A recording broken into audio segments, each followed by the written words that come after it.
So on this edition of the podcast, I'm pleased to be joined by Aldershot manager Tommy Widdrington. Tommy, firstly, how are you doing? I'm fine, Luke fella. How are you? Yeah, very good. Of course, as the time of recording, we're recording this on the Monday just after Aldershot were in FA Cup action yesterday. Managed to take Stockport to a replay after a 2-2 draw. Are you happy with that? Yeah, I was, from my point of view, I think to have managed to score 2 goals against a team of, 5 points clear at the top of the league that's above us, and is a really good achievement. We're obviously, everybody's always disappointed in a manner that you concede goals, but you got to give credit to them. I thought, over the 90 minutes, I thought we edged the first half, but went in 1-1, and they edged the second half, and we went in 2-2. So the result was probably the right result, just about. Although because they were slightly stronger than us, I thought in the second half, they may feel that they could have gone home with a win. But I thought we could have been more than the 1 goal up we were even before we scored. So the atmosphere in the EBB was as good as I've seen it since I've been there. And hopefully we can have more days like that. Yes, certainly. Well, of course, you've got a bit of an FA Cup running going now, and it's something that I'm going to come on to later on in the interview, but something that I've noticed at Aldershot is it feels like they've been reborn, the actual club, since you've come in, because it has been a bit stalemate there in the past couple of seasons, pondering just above the relegation zone. No particular feel of going down, but you've always been down there. Crowds were quite low, lower than they've ever been, and then suddenly you've come in and it just has such a positive feel. I came down with Halifax last week and you had 2,500 fans there, and it was bouncing, to be fair. And the way you won, it just shows how far you've come from the previous season. Yeah, I mean, obviously I didn't know what was going on, what the methods were, what the recruitment strategy was before I got to the football club. I came in fairly blind, and my remit was to try and stay in the division, which we managed to do, which was obviously the first thing. And I think, as you've mentioned, more recently, over the last 4 or 5 years, they've not won that many games at home, and that obviously has a bouncing effect about your crowd, your support. But the ultimate, the town itself, in my opinion, is crying out to follow the football club, and I think it's becoming part of their week now. The the Saturday experience, the match day experience for players, for fans, for anybody who's coming to the EBB. Certainly this season has been excellent. I mean, the football's been decent on show. We're in a very good league, and I think it's all right being in a league, but to be competitive in that league is really important. And whilst we fought and scrapped to stay in a division, I think we got a little bit more than that now. Where there was a big flush in the squad, even players that were under contract who I thought were good players, but they just wouldn't fit in the way that I want to see my team play. So there was a big turnaround of personnel in the summer. And it does take a little time to gel, but I was fairly confident going into the season that we were going to be a very different animal to what we were the season before. Like I said, I'll never ever comment on people before me. They have their ways of doing things. It's not right, it's not wrong. It's just their way of doing things. It's like opinions. So, I'm delighted with the response I've had from the group, the playing group. But also, I've got to mention my support staff, the people upstairs who chose to bring me to the football club, and of course the fans have been on board with us all the way. And I think with a little bit of credit now, they liking what's going on, and that yesterday was a bit of a sort of icing on the cake. To have won would have been the cherry on top of the icing on the cake, but to have your name in, we were in the hat, and we're still in the hat. We're still in the competition, so we'll go up there, absolutely second favourites in the 2-horse race. But it's happened. We went to Swindon and won. You can win the game, but obviously Stockport are a very, very good outfit, and we understand it'll be a really tough ask. Yeah, you mentioned there about there being a bounce around the town, and people are starting to look forward to going to Aldershot and watch Aldershot once again. I know when I went there, and I was quite surprised. The whole town was like full of Aldershot fans. Usually, when you go to an away ground, especially non-league, of course, there's a lot of clubs, including Halifax, that probably don't want to be in this division because historically they've been football league sides, and Aldershot will feel that themselves. So you get a lot of fans that just think, I'm not going to bother anymore going to watch my team. We're playing at quite poor level, lower than we've probably been for a long time. I'm just going to stick at home and save myself some money. But when I went down, the whole time we're covered in Aldershot fans, and even the ones who didn't attend the games were like, "Oh, how did Aldershot get on? Did they win? Did they lose?" Everyone seemed actually bothered about the football club, which is something that I know at Aldershot they've struggled for most recently. No, you're spot on. I think the big difference these days, I don't like using the word non-league, but the 5th division, as I call it, so the National League, the standard of it in general is much better. The level of clubs that are in it, like yourself, like Halifax, like Oldham, like Aldershot previously, there are teams that have, and Rochdale's, these teams, they've all fairly recently been in a football league. So the talent pools are filtering down to that level. And I just feel that because of the influx of money and the ability to bring in from cheaper markets, i.e. foreign fields, the top end of the Premier League, the EFL, just means the waterfall effect means the lads have to come down further to get first team football. I mean, we went to Swindon a month ago in the previous round of the FA Cup, and I looked in depth at their squad and our squad. It was almost identical. I mean, the standout difference was Charlie Austin because of his. But we had Stuart O'Keefe, unfortunately injured at the time, so he didn't play. But if you look at the actual makeup of both squads, it was almost identical. So whilst obviously 7 surprised me, that in fact the way we scored, the goals we scored, or the amount of goals we scored, it didn't surprise me that we could go there and win. Yeah. Well, when I look at that FA Cup game, because I remember watching it, and not watching it, but I think it was on my phone, and I kept seeing the goals come through, we have to remember you were 7-0 up at one point. Yeah. I think it's a record for 7 goals scored. I think actually one team's actually done it before.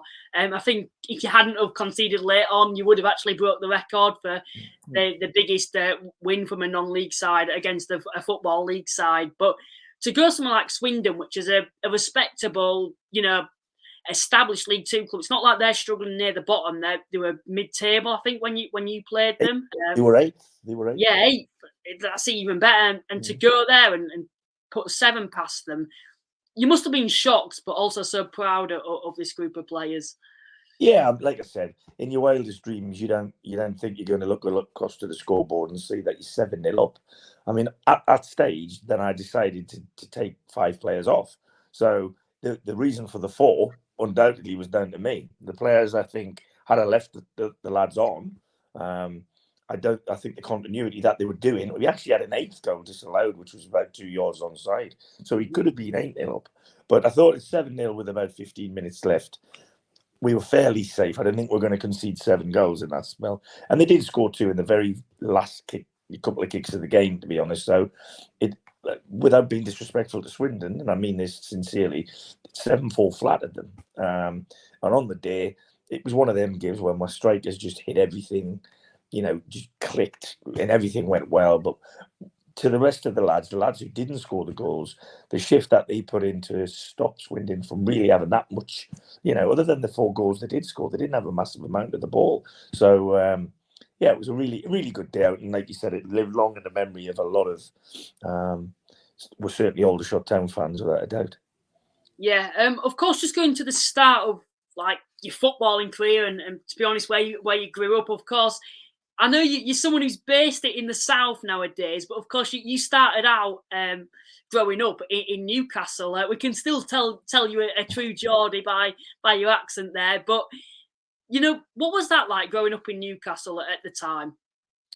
Well, I'm like every single young lad in Newcastle. Back in them days, your route to where you wanted to go was either the military, football, or even I'm that old, you could have gone down a pit. So from that point of view, it was I was one of the hundreds and thousands of people who wanted to be a footballer. And of course, back then, there wasn't the networks of scouting like there are these days. But Southampton were quite very innovative in the fact that they had connections all over the country.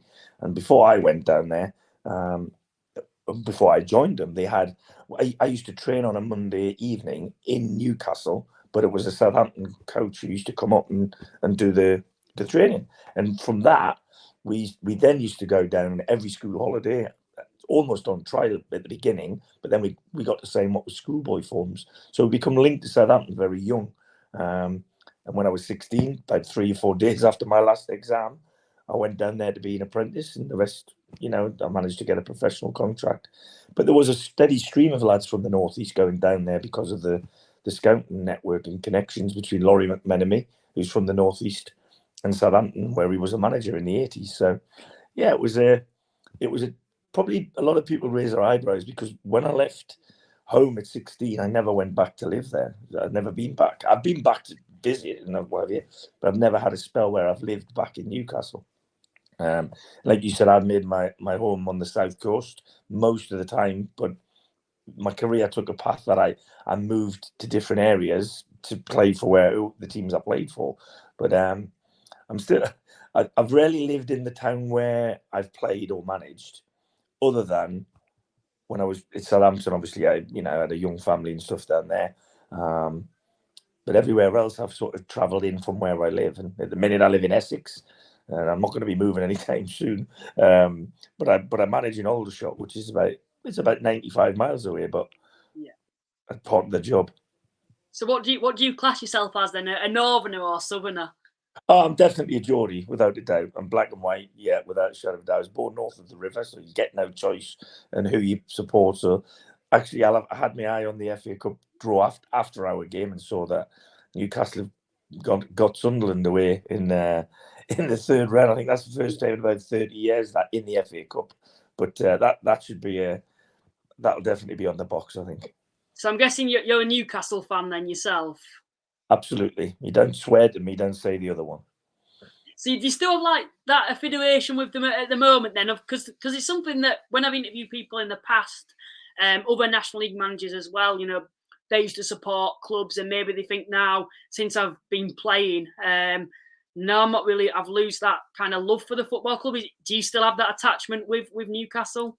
I think when you're born up there, it's tantamount almost to, I'm not a religious guy, but it's tantamount to religion. You don't get a choice. You either are, it's either through the middle of you or it's not, and it is with me. So, and then I think as you journey on your own career as a player, coach, manager, I'll always look with fondness at the clubs that I played for and look for their results. But Newcastle is my hometown, and the fact that they've changed in their stature, because they've always, Geordies have always said they're a big club, but now they are a big club, a really big club, financial clout.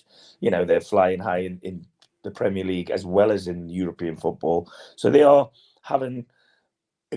in a good spell for the club. And I think you just mentioned about Aldershot Town. When your football club in any town is doing well, the economy of the town, city, whatever it is that the football club's in, just goes up like that. And it's no different at Newcastle. The place is absolutely buzzing. I think Eddie and Jason have done a fantastic job. I know them both quite well. And I'm really pleased for them, because the fans up there, if you do well for them as a footballer or as a football coach manager like they are, you'll be very, very well looked after. Has Eddie Howe been getting any tips off yourself then? Well, I've known Eddie a long time. Before he managed, he had to retire young with an injury, and I was managing at Salisbury City back then. And I was at Bournemouth, funny enough, when he was just about to get the job. And I remember having a couple of chats about different things. And I actually had Jason Tyndall on my playing staff at Salisbury, but he left to join Eddie to be his coach. So it's a small world. Yeah. Well, of course, just coming back to Southampton, moving down there. Now, you weren't the only, you mentioned there about a pool of Newcastle people going down in the holidays to eventually, get an apprenticeship. Of course, one of the names was, of course, Alan Shearer. Now, what was that like travelling down with him? Well, he was just Alan then. He wasn't the greatest striker that this country's ever produced in my eyes then, but he was good, and he's only a couple of years older than me. So me and him, Steve Davis, who went on to play for Luton Town, Burnley and back to Luton, and Neil Maddison, who went off to Middlesbrough. We were all very, very close lads. And so when we all came down at varying times, but then we were all in Southampton, living down there, we stayed very, very tight. But it was when you think about it, it was a really clever way of dipping into a pool that is undoubtedly a hotbed of football, because it is. Newcastle historically, or the northeast of England certainly, has forever produced lots and lots of players who've gone on to play in the top levels. So, I look back at them times with real fondness. When I look back as well, we were 14, 15-year-old travelling all the way from Newcastle to Southampton on our own. I mean, couldn't imagine that happening these days, but it was our responsibility to get down there and back usually. So of course, when I look at it, and you moved down there, and a few Newcastle lads who have obviously gone on to have exceptional careers at the top of football, as high as you can actually go. What was it that sides like Newcastle weren't coming in for players like yourself and Alan Shearer? What was it? Because they've lost a group of players there who have gone on to have very successful careers who are literally on their doorstep. Yeah, I mean, listen, that's like the same thing that will happen and has happened throughout football as long as there is football, because it's about opinions and people develop at different times. I know it's the same thing for Alan. I mean, they had to buy him back for 15 million quid at the time, which was a then world record, I believe. But they did want to sign me towards the end of my schooling, but I'd already committed to Southampton. And I was quite happy to go to Southampton. And I obviously knew the players that I was playing with as I went down there. And I've been given an opportunity. They'd offered me an apprenticeship. So I could have at the last minute gone to Newcastle, but I'm really pleased that I went off and sort of made my own way in the game. But, opinions, the different people who choose whether you're right or wrong for the club at that time are entitled to their opinion. So you have to accept it. But my advice to any youngster who's trying to make his way in the game is never take one person's opinion that you're not the right person for them. If anybody tells you you're not good enough, don't listen to that, because nobody ever said that to me, and I never ever say that to a player. All I would say is, you don't fit what I want at this moment in time. That's different than not being good enough. So, of course, you made it out as a player eventually and managed to play in the Premier League, and that's some achievement to play in the top division. I don't know, was it known as the Premier League back then or the old First Division? Originally, it was the First Division, but then it changed into the Premier League, so I played in both, yeah. So what was that like then, playing it at the highest level of English football? Well, when you're doing it, it's like any lad who plays football at any level, it's a game of football, but it's your job. And, back then it wasn't the microscope on you like there is nowadays. No mobile phones for a start when I first started playing. But it's something, when I look back, we probably took for granted the positions that we were in. Nowadays, these guys who we see every weekend on TV in the Premier League, they're like movie stars. They can't do anything in their lives, or they want their lives lived on television, half of them. But back then it wasn't like that. It was more about football, and the football was a little bit less scientific and what have you. But it wasn't any less competitive, certainly. And I don't think it was less of a level. It was just a different kind of game then. Now, I believe I'm right in saying that you played in the Premier League, Championship, League One and League Two, and eventually into non-league as well. Now, of course, when you come towards the end of your career, you went on to be a manager, then into the recruitment side of things. Did that benefit you then when you were going to, be head of recruitment at the likes of Bristol Rovers and Coventry, playing in all 5 divisions? Because you've got a wide range of players there, haven't you, to choose from? Yeah, no, that's a good point. I mean, the one thing I knew from very early in my career as a footballer is that I'd probably go on to be a better coach, manager. Didn't know about recruitment because it was not in my head then, but I had a bad injury when I was 24, and I got stuck into doing my badges back then. So I always had in my head that I would probably stay in the game if I could and coach, manage, whatever. And thankfully that's been the case. But the recruitment side of things come to me as I was coming towards the end of my career. Funny enough, a guy who manages in the National League now, John Askey at Hartlepool, was at Macclesfield Town, and he was new to management then. And he said to me, "Do you want to go and watch a couple of games for me?" And that's how I started doing it. And then I really like that side of the game. I think I like watching football for a start. I enjoy it even in the cold. I don't mind watching football, but I like to be able to. I'm confident enough to put my neck out if I think, you know what, that lad deserves a chance at whatever level it is. Everybody, it's like water; it finds its level. But I think if you have an eye, and like you said, I played at every level. I played on every single EFL ground during the time that I was playing the game. So on all 92 grounds that I could, I did play on them. And that meant I saw a real gambit of different levels of football. But because of the way football has evolved, and now with the Premier League having a Premier League 2, with now an under-21 league, it used to be an under-23 league, that was a huge pool of players for teams like Coventry and Bristol Rovers. With the remit I had as the chief scout or head of recruitment, that was a pool that we really, really looked closely at. And my previous history with recruitment was with Ross Wilson at Huddersfield Town. And I was really the southern-based scout that looked across the whole south coast from Ipswich to Plymouth of all of the southern teams. So I had a real knowledge of young guys, a lot of who've gone on to be now fairly household names. In your house, you would know a lot of them, but we were watching them when they were 16, 17. So it really helped me, that spell of recruitment, that I concentrated on that. It's really helped me coming back into management at the level that I'm at, because the lads I watched when they were 16, I've got a few of them in my team.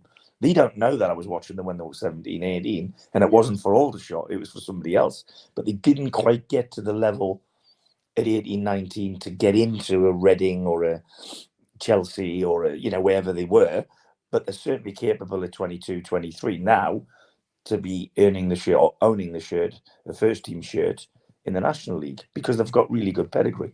So I'm guessing you were kind of like building a portfolio there of players, and as you're getting as an older manager, is getting older and older, it's actually getting easier, I'm guessing, for you to recruit players. Well, I think some of the big errors I see from managers who hang around a long time at a certain level, the players that they know become too old for the job that they used to be good at. You have to be able to refresh and flush the squads, and that's not being nasty or it's not being difficult. It's just, it needs to be done. You've got to keep moving. If you don't move, standing still is going backwards in football. So we already had meetings as well as we've done, or we've done okay for the first, whatever we've played, 22 league games, and we're progressing in the cup. We've already had the meeting about what I want to do with this squad by the end of this season. And I've already gone about talking to players about extending contracts. And I've told them they're in my plan. But if they don't want to sign a new contract come January, they won't be in my plan. And that's how I have to work, so I've already got my eye on the summer, not January. January is a little bit inconsequential to National League teams, unless you're going to take somebody from the Premier League window to window, because you can do loans between the windows with the EFL clubs. But so it's a little bit irrelevant. Everybody likes to think, what we'll be doing in January. Well, we could do it in December, or we could do it in November if we needed to. But I've not really said it publicly. But we've had an unbelievable list of injuries this season already, and the lads who've come in and played in slightly different positions or slightly different roles within the team that they might have thought they were going to play have done so well. I mean, I look, and this week alone, I've got Stuart O'Keefe, Ollie Scott, Harry Gandor, already they're all back in full training now. Theo Widdrington, and who else we got there? There's Christian McGomez a little bit further away, but when them five there at the beginning of the season, them could easily have all been in my starting 11. So they've got to get fit and well and show me that they're back to what they were. But it makes for really good competition, because I'll feel like Stuart will be like a new signing.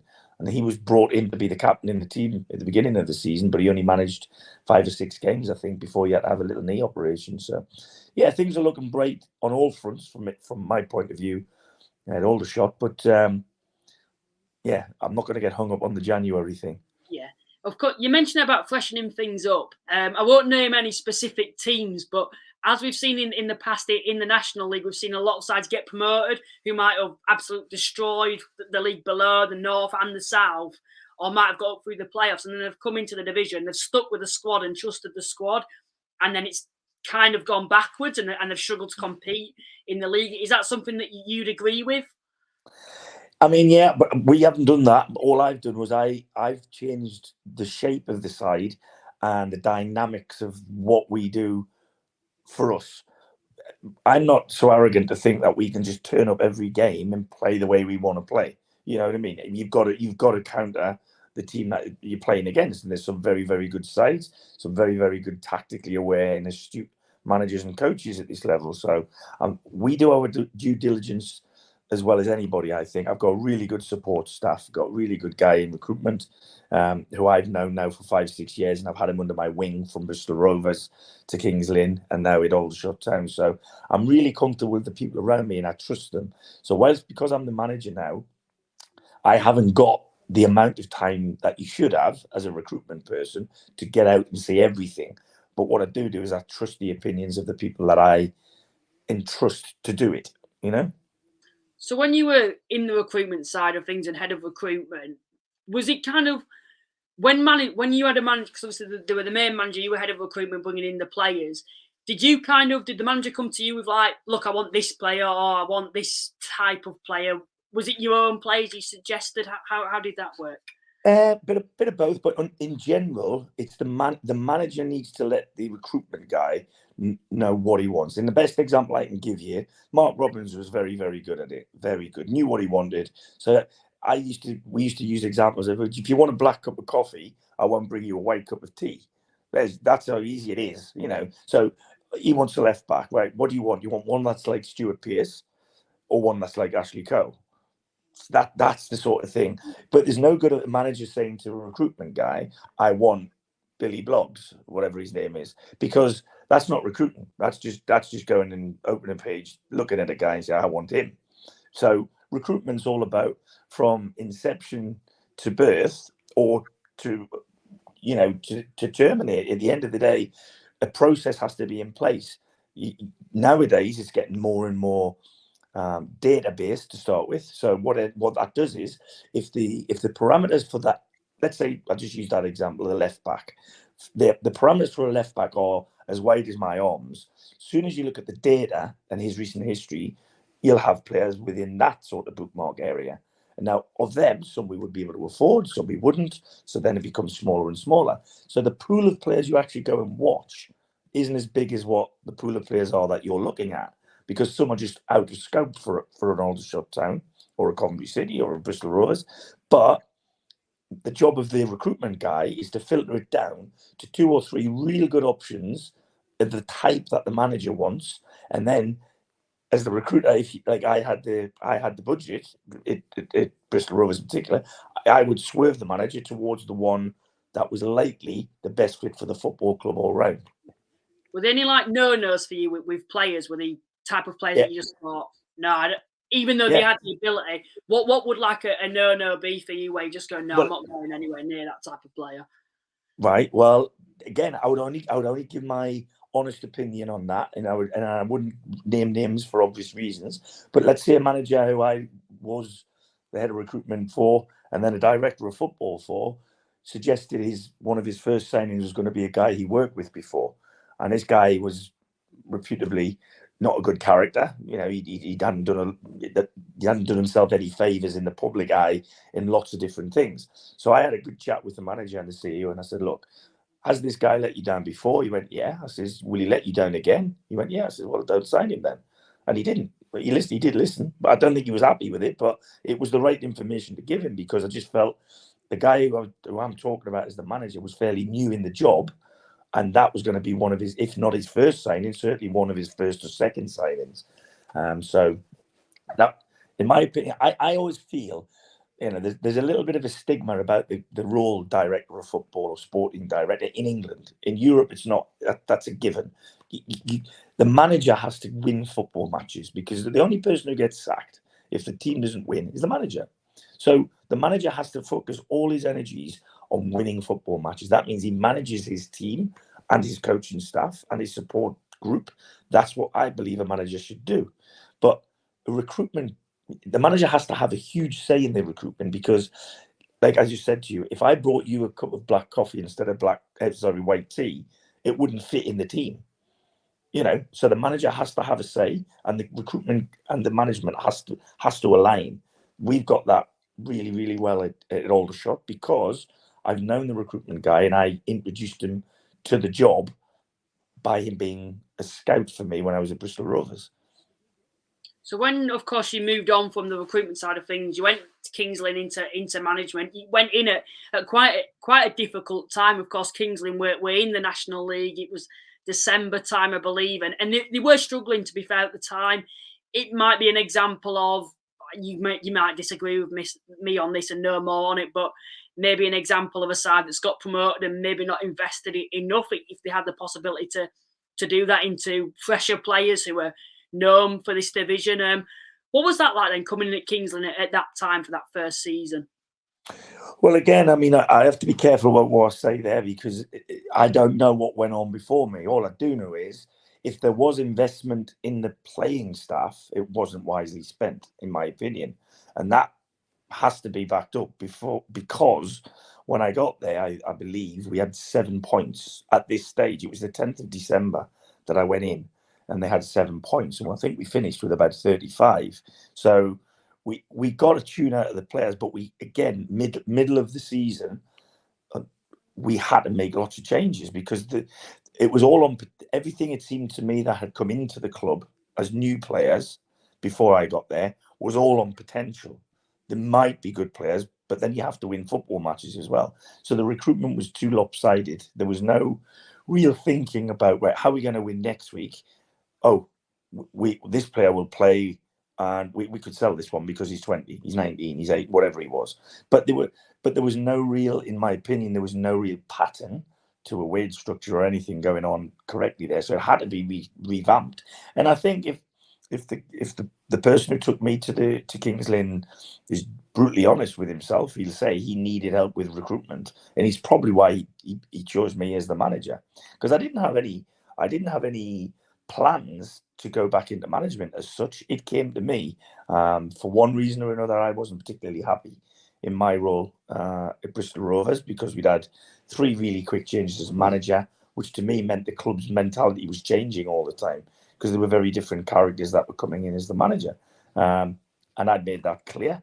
So it was something that I always had my eyes open to different opportunities. But even the day before I joined Kings Lynn, I was actually at Norwich City's training ground for a development day, listening to Stuart Webber and Neil Adams and the CEO of Lotus talking about how to, act as a director of football. So I wasn't particularly, hell-bent on going back into management at that time, but I was offered the opportunity.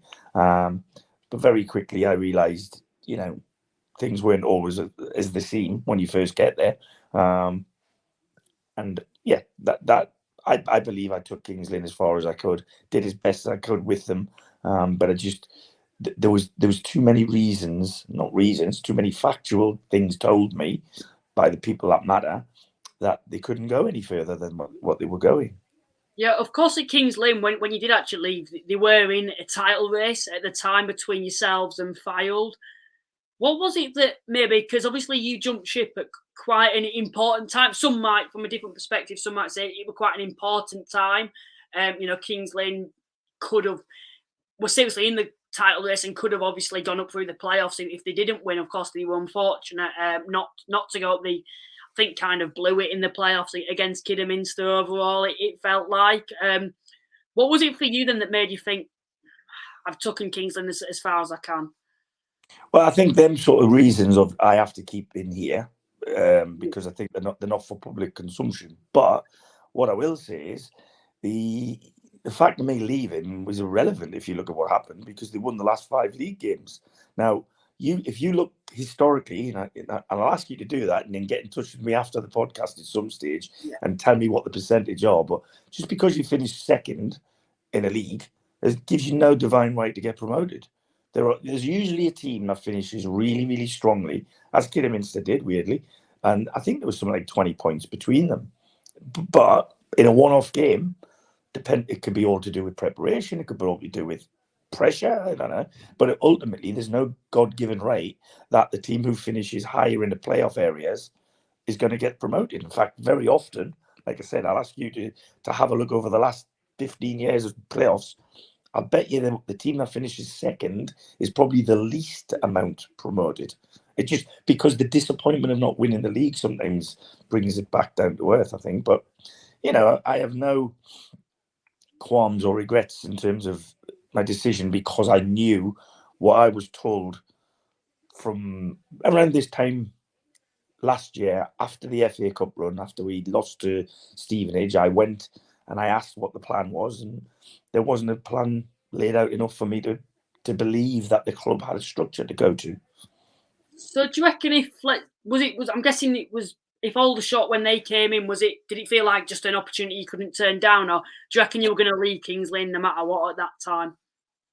I was always going to be leaving Kings Lynn, but the discussions that went on between club to club happened, and you know, at the end of the day, in football, most of my life, I've made decisions that really I haven't taken myself or my closest, nearest, and dearest into consideration enough, I don't think. But on this occasion, I did, and I thought it was the best opportunity because I weighed it all up.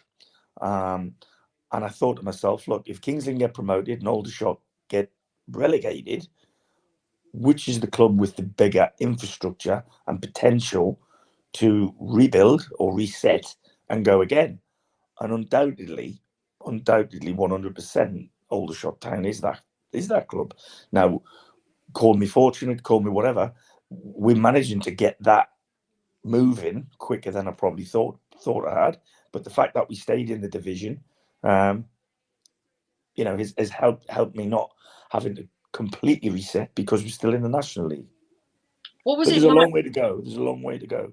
Yeah. What was it like working with, of course, Steve Cleeve then? Because he's someone I've spoke to in the past, and he's publicly on social media said quite a lot about you leaving, about certain players going to Aldershot as well, and just general things not even to do with you in the past. What was it like working with him, like supporting you with like recruitment, etc.? I'll let Steve answer that. He likes to talk about it in public. I don't particularly put my business out there into that sort of area, so I don't really want to talk about him as an individual. I thought the club was a great club and had potential. The town isn't a football town, but it's got a massive amount of people in there who love football and who want to get behind the club. But there's just something missing there, you know. I'm not going to knock Steve. Steve's heart was in the right place, I believe. But I just, like I said, football clubs are exactly that. They're a football club. And sometimes football clubs are misaligned with a football team. And I thought that was a big example of that. Whereas where I am now, they're definitely aligned with the football team. The football operation has got to be very careful. It doesn't run away from its football club, and otherwise the line snaps and something goes wrong. And that happens a lot. That happens a lot. But sorry. So what was it about Aldershot then? Of course, they came in at that point, but of course they were struggling as well. And we've spoke, recently as well about them being a side that were a bit stable at the time. What was it about Aldershot that made you think, I can go to this team and make a difference here? Well, like I said to you earlier there, a lot of the decision was to do with my personal situation and my family situation. Geographically, so location-wise, big difference.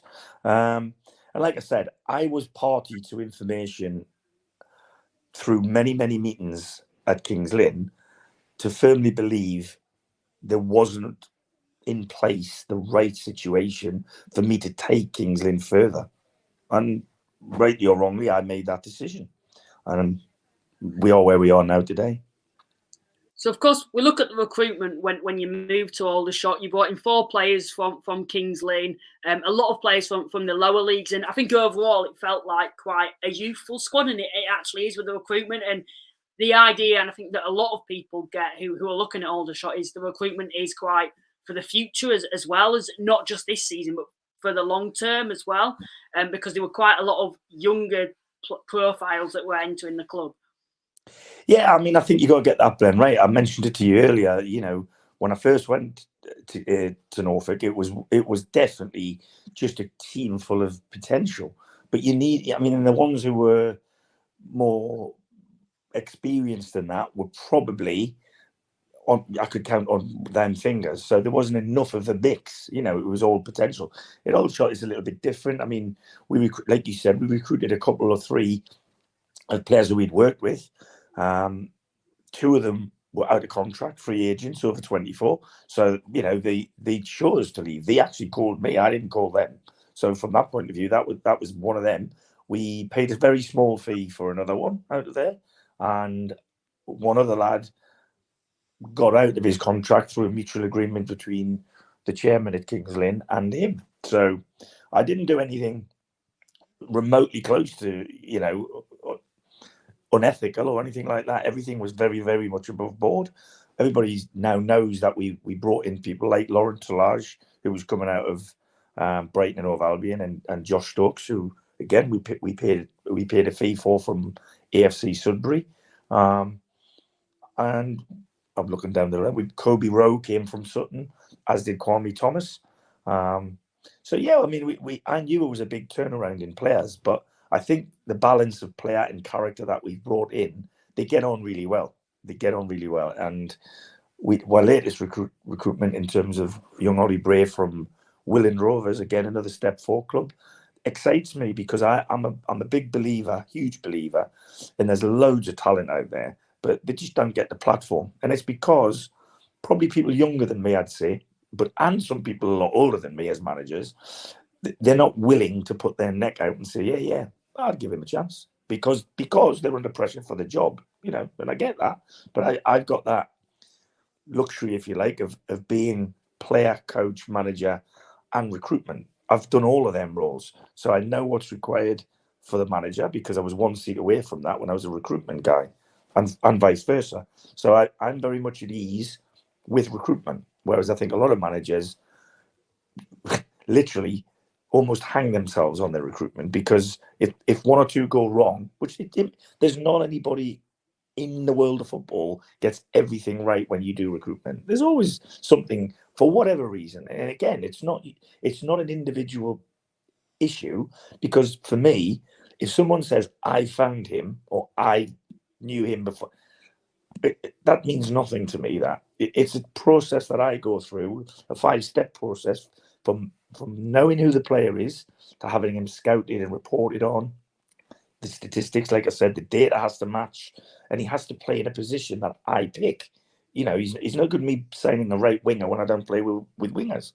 So a great example, at the end of last season, we had 2 really exciting fast wingers at Aldershot Town, but they didn't fit the shape that I want to play. So I sold them both, and I think that's how it works. It's just I put my neck out, and these were fans. Well, one of them was certainly a fan's favourite, but great lad as well, by the way, really good lad. But he's gone on to play for somebody else in the National League and do well because he plays in the role that they play with. So again, it's horses for courses, it's opinions, but ultimately, like football clubs have ups and downs. There's bumps in the roads all the time. But if you can get back on the horse when you fall off every few weeks or every couple of months, that's the art of it, I think.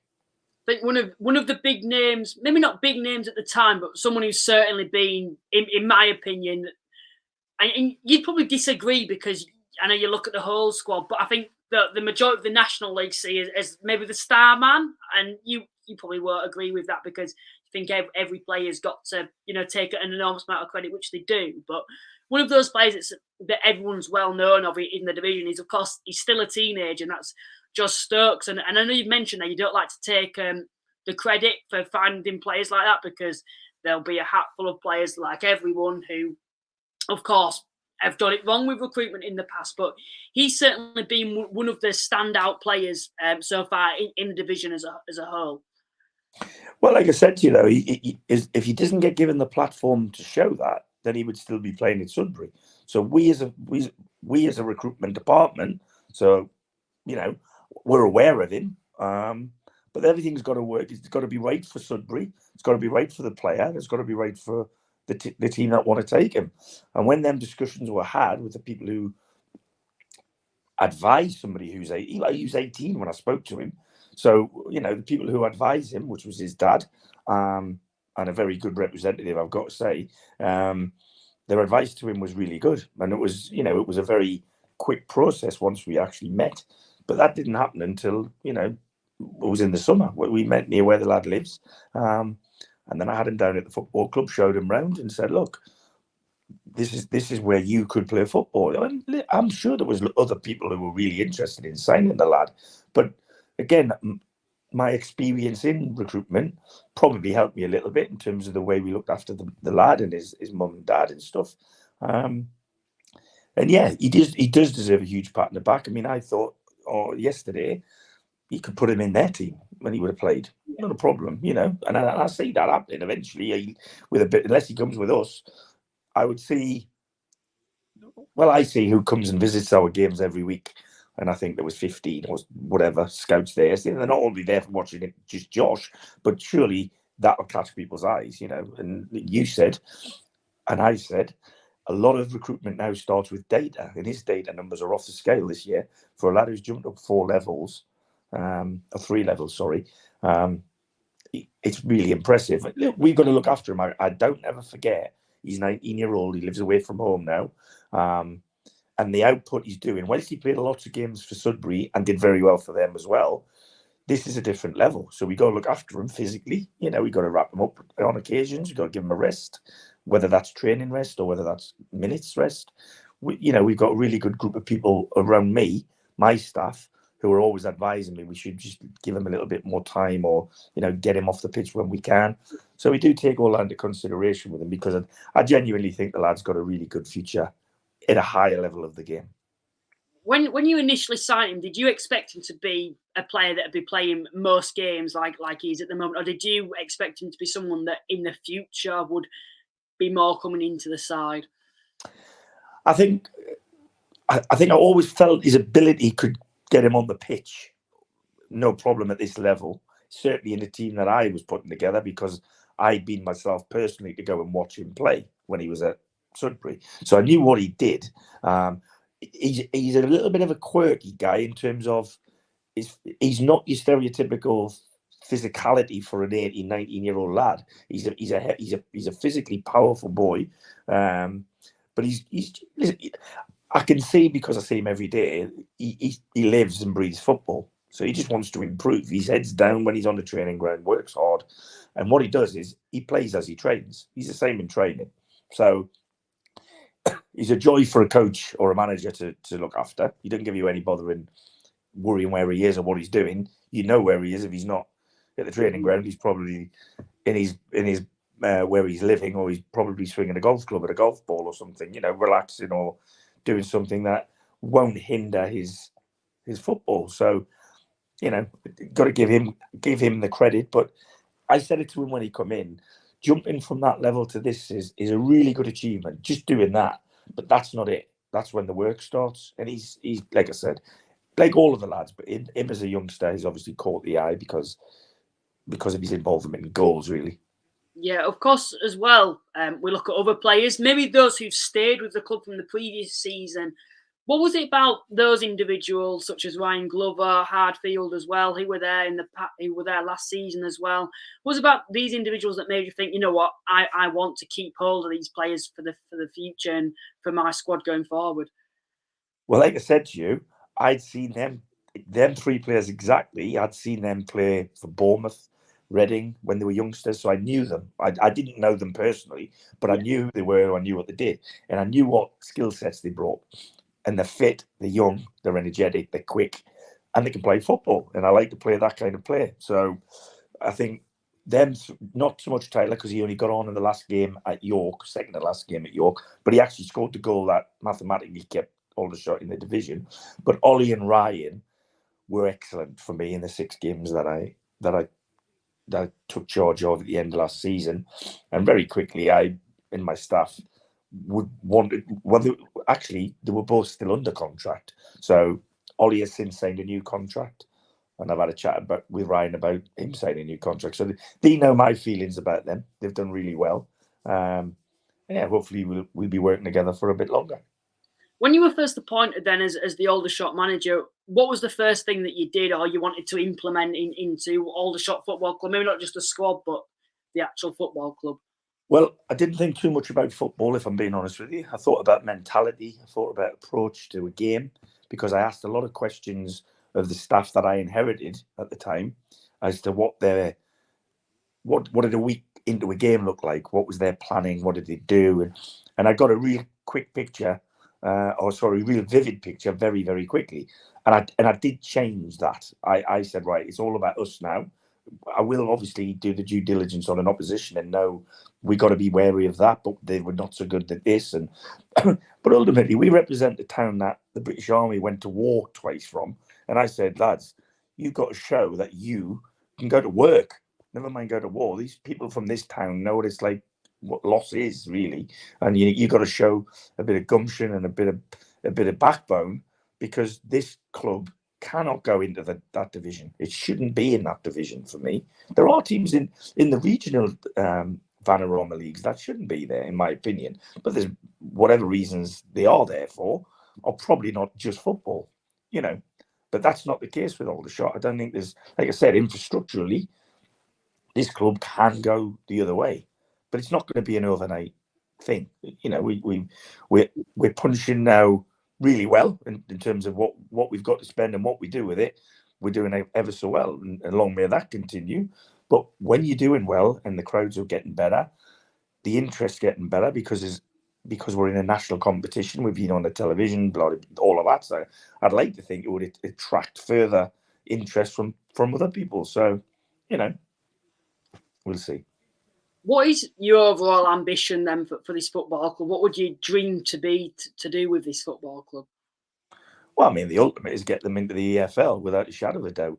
But again, you know, in the previous 4 seasons to me arriving, they won 12 games at home.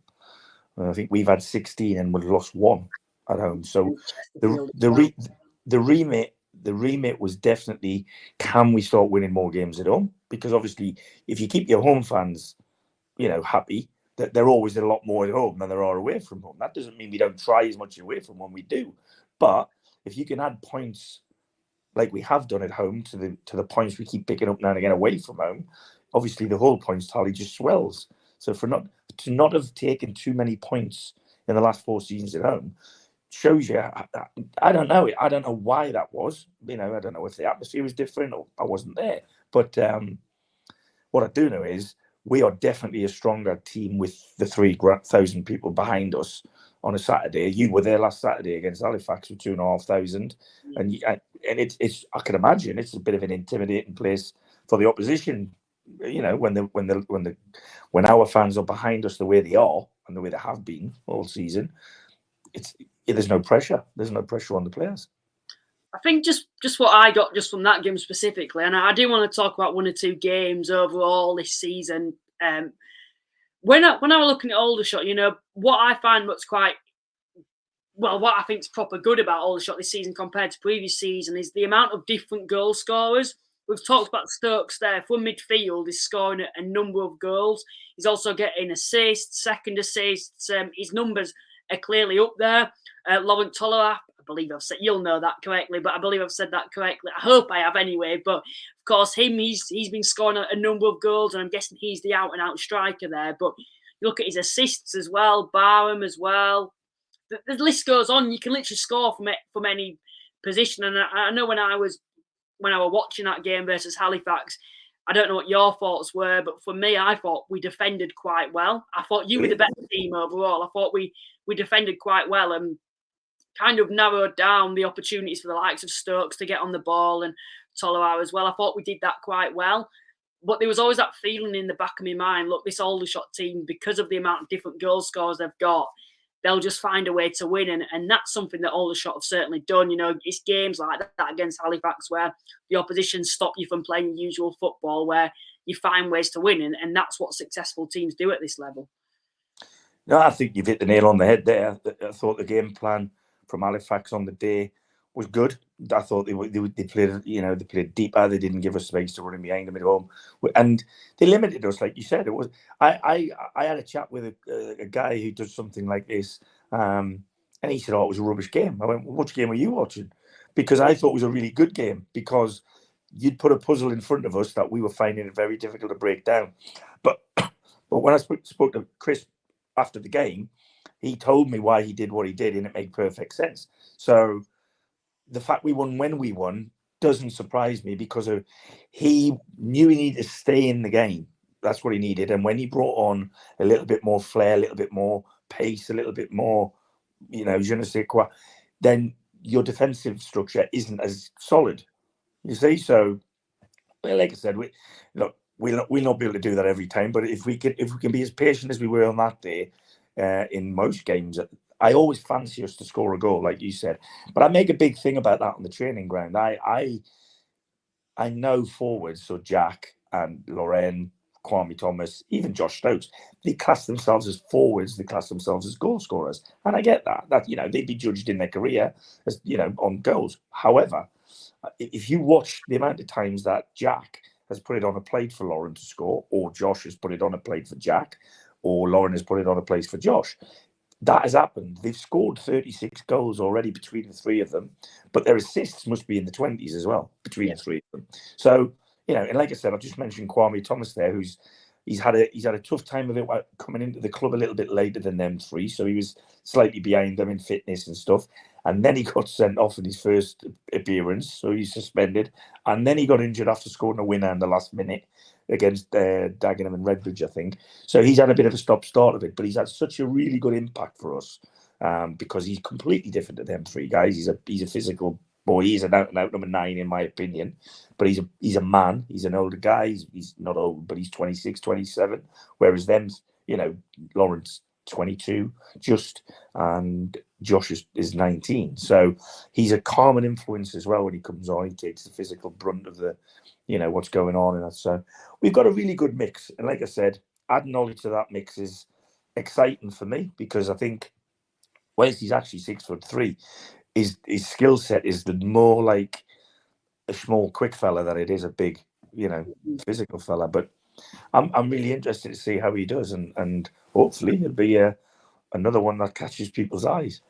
I think the balance overall of Aldershot, the squad, you've mentioned there, you've got a 6'3" that can play like quite a small player. I'm guessing that's, from what I've seen of him, he's quite good dribbling and things like that, and playing off the shoulder, as well as being a good target man overall. But the balance, I've mentioned they're different goal scorers.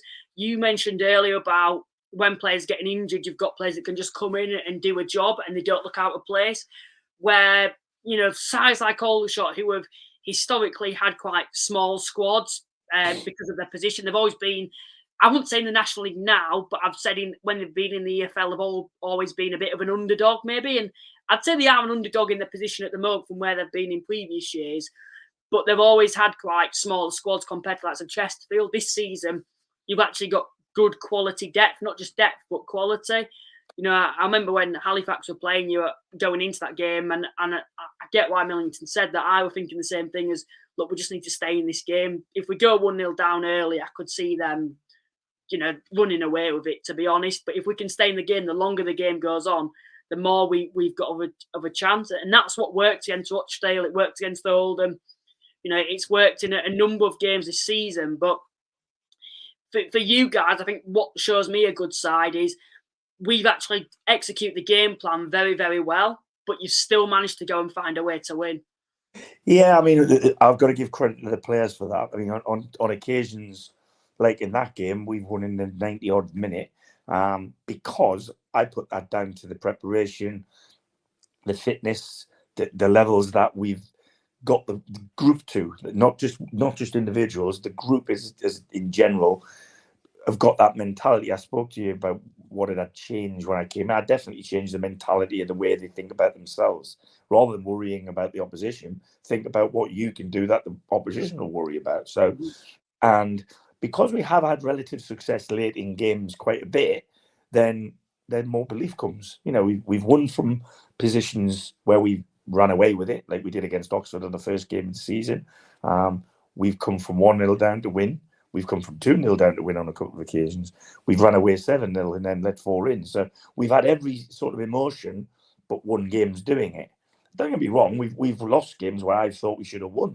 And we've possibly lost games when I think, we probably deserved a draw there, but we conceded a sloppy goal or whatever. But I've got to understand that if I'm asking certain players in certain positions to play a certain way, there's a trade-off. And that they might not be as aggressive as a header of the ball as he might be in somebody else who plays in that position. So if you're in a central defensive area, but you're good on the ball, there is a trade-off. You're probably not as great a defender as you are a footballer. And I'm well aware of the level we're at. You can't be everything. There's nobody in this division, in my opinion, who is excellent in the air, excellent on the floor, really quick. You know, they don't work. They're not even in the Premier League, them guys. So you know, I think as I'm getting older, I'm getting a little bit more pragmatic. Not that you'd think that if you watch me at the side of the pitch, because I get involved and I'm, you know, immersed in the game and I play the game almost as I'm watching. But I'm a lot more, like I said, pragmatic. Certainly between Monday and Friday, anyway.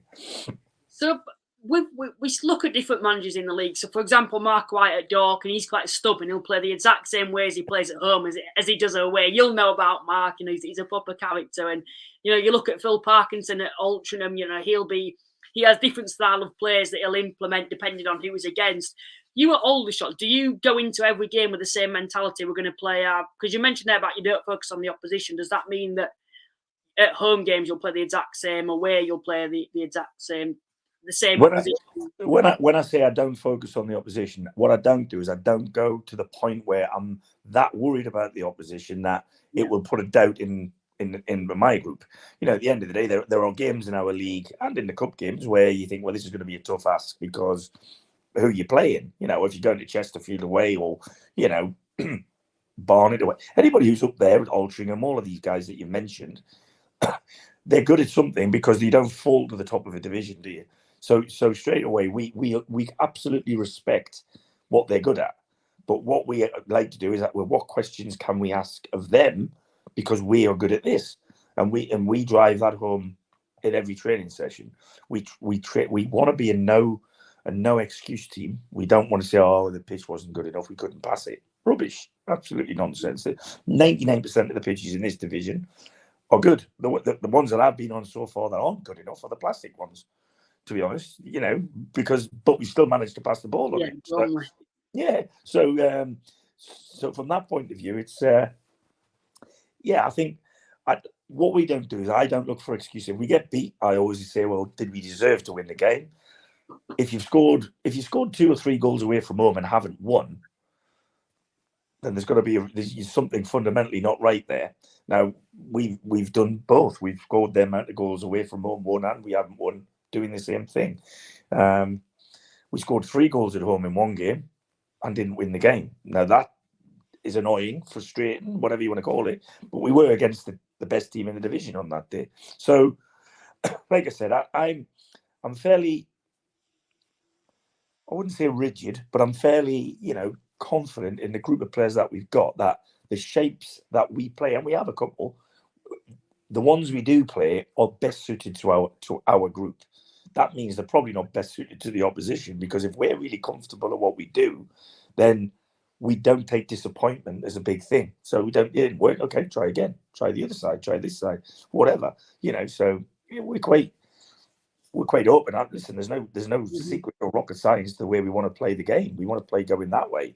So, but we're not the kind of team that just gets it forward willy-nilly. We can do that. We can, because we've got pace and we've got movement in the front of the pitch. But we've also got players right through the team who are comfortable on the ball. You're quite resilient as well.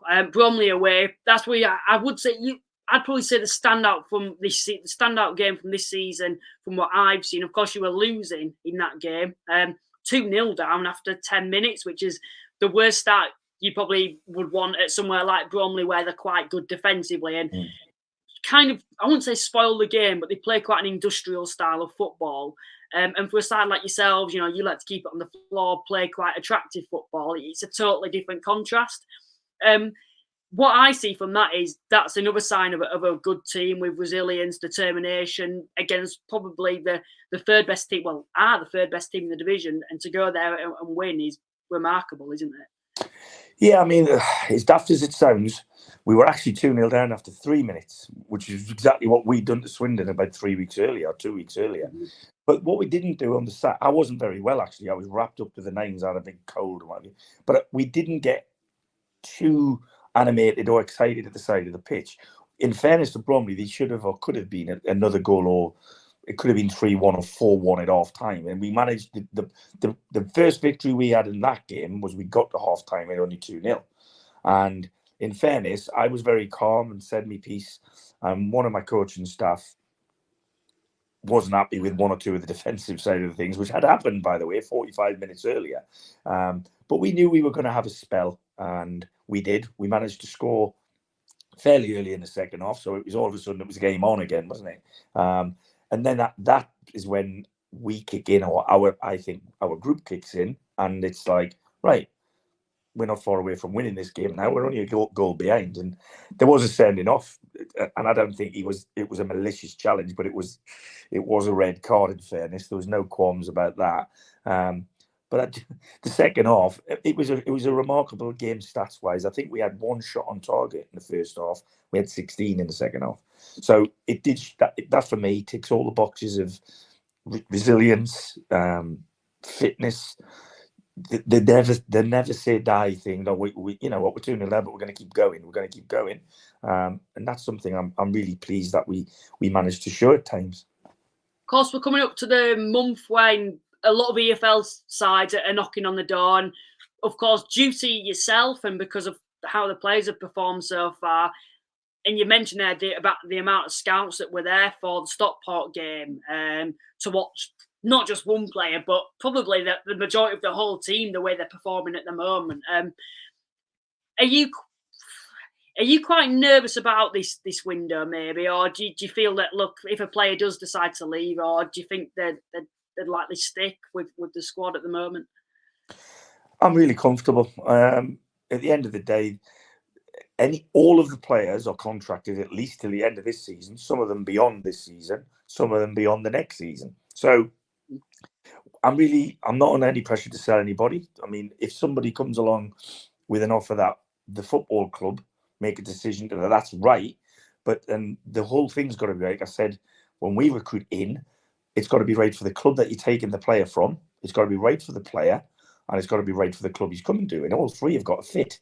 So the logistics of it all would have to be sat down and thought about. So I would never say never, but what I'll never do is I'll never put the club in a situation where we are 2 or 3 players light because we haven't planned already to, But like everybody, I saw it on social media, or somebody sent something to me highlighting the fact, oh, you've signed Ollie Bray, so does that mean you're losing one of these or one of that? No, it's not. It's not that. He's an addition. He's an addition to the group. He's not a replacement for one of the guys who are lined up to go out the door. I can categorically say up to this moment in time, I haven't had any knocks on the door for any of our players. I think just one final one on Aldershot from, and I remember this, a tweet that I saw at the start of the season, and that was, of course, a fan or someone came on predicting Aldershot to go down this season, and it probably was because Cordner had left, Amaluza had left the squad. A lot of big names from last season that were a big part of you surviving had left the club. And you actually responded it with the tweet of saying, how much do you want to bet? Now, I don't know if that bet actually happened in the end. No, it didn't. But well, you're not allowed to, we're not allowed to bet. We're not allowed to bet in any way, shape, or form. So we didn't have a bet. I was said in jest because he was adamant that Aldershot would get relegated, and I just said, "Want to bet?" That's what I said. So yeah, it was said a little bit tongue in cheek, but yeah, that's only because I'm confident in the group that we put together. As we stand, if the season finished now, we are where we are. So, it's nothing's done though. I'm a big believer in that. We can't rest on our laurels. This is a really unforgiving league. By drawing the other day there, we just made our December a hell of a lot harder because we go to Eastleigh on Saturday, then we have to go to Stockport on Tuesday, and then we've got Eastleigh again the following Saturday, whereas we were Saturday to Saturday all the way through the month. And that would have been a lot easier on the bodies of the players. The travelling means, more time away from their home, all of that sort of stuff. So, yeah, we don't, you can't just, like, the best analogy is you don't look out the back window all the time when you're driving your car. You can't keep saying, oh, well, you've done the back there. You've got to keep looking there, otherwise someone's going to hit you in the nose. So, that's our job at this moment in time. I think the lads are fairly grounded. So I don't think we've got to bring them down out the clouds or anything like that. We haven't got any, lads that I'm worried about in that respect. So yeah, we just, I hate, it's a cliche, and I say it to everybody, but we just look to the next game every time. Win, lose, or draw, put it behind us. And at the end of it all, we'll go back and either celebrate it. Nobody celebrated what we did at Swindon. I haven't. No, none of the staff have. You know, and I'll be honest with you, I haven't seen the whole game back yet. Yeah. We've had that much of a schedule. I haven't even bothered looking because at the end of the day, it doesn't mean anything to us at this moment in time. But at the end of the season, we should look back at that and really enjoy what we did. Yeah. Of course, before we do bring things to a close, I've got two final questions, and one of them, of course, is your son obviously plays for Aldershot at the moment, and Theo Widdrington. I know he's had his injury issues and did quite well at Kingsland last season, but also it was brought to my attention when I was doing my research that your other son's obviously on Strictly Come Dancing. How did that come about then? Because I'd expect, well, I'd predict that you're quite a footballing family, maybe. Yeah, how does someone go from being a footballer to being on Strictly Come Dancing? Well, at the end of the day, I don't know if you've got children yourself, but I wouldn't have thought you have yet. But if you had, when you have children, what you do is you support them as much as you can in whatever it is they like to do or want to do. Kai, the dancer, was actually very good at football and was attached to an academy at Port Vale when I was towards the end of my playing career. I was playing at Port Vale and Macclesfield. He was in the academy there, but we moved back south and he went on trial at a couple of clubs, Portsmouth and then Southampton, where he was the same age level and same position as Luke Shaw. So anyway, Luke Shaw was already at Southampton, but Southampton did offer him a deal and he had to make a decision really. I mean, he'd been into dancing because as a kid, he was one of these kids that you just couldn't get him to calm down. You couldn't get him to sleep. And we lived in an area near Stoke-on-Trent where the next door neighbour owned a dance school. And they said to us, give him to us for an hour. We'll take him to the dance school. We'll get his energy. He'll sleep like a baby. And it's all to do with concentration and steps and stuff. And it did work. So, but he liked it. He liked it. And at the end of the day, I think he did a piece in one of the big papers at the weekend there. And he said one of the main reasons was he would prefer to stand holding a woman in a warm studio than he would be getting kicked up the backside in a cold training ground. So he loves football, by the way. He was at our game on Saturday, yesterday. He was at the game yesterday. And he does come whenever he can, but because of his schedule, usually being on a Saturday at Strictly, he doesn't get to many games. But his brother, I say this to everybody, and I mean it sincerely, he's with me at this level, despite him being my son. You know what I mean? He's not there because he's my son. If you came into our place of work, you wouldn't know he was my son. He doesn't get treated any differently to the other players. And I think it always gets labelled at it. There are other managers that have got sons around them, and we all get the same thing. Oh, it's daddy's boy. And I'm not so silly to give somebody a job that I didn't think was up to the level. Simple as that. Just one final question before I do let you go. I know we've gone over time. It's just there's been a lot to get in, but just one final question. It's a question that's been talked about a lot in the National League. I've spoke to other managers, Mark White particularly, and he's got quite a strong opinion on this. 3 up, 3 down. Is that something you're for? Well, I understand completely the argument for it, and I think the argument's becoming stronger and stronger every season. The FA Cup will show you, although I'm very well aware that the FA Cup's one game. What I do say is, and again, this is through my experience right through my career. This isn't just me being the manager of Aldershot. I know that, again, I use the word infrastructure, finances, whatever you want to call it. There are far more teams on the upward curve coming out of the National League than there are coming down from League One into League Two, then into the National League, because it's very, very difficult to get back out. Now, you look at the top 3 or 4 places in the EFL2 at this moment in time, I believe. You got Stockport, Wrexham, Notts County, are all there or thereabouts. And these were teams that dominated in the last couple of seasons in the National League. But there is no time soon that they're going to come back down, because they've all, I use the word having a reset when you go to the lowest ebb that you are.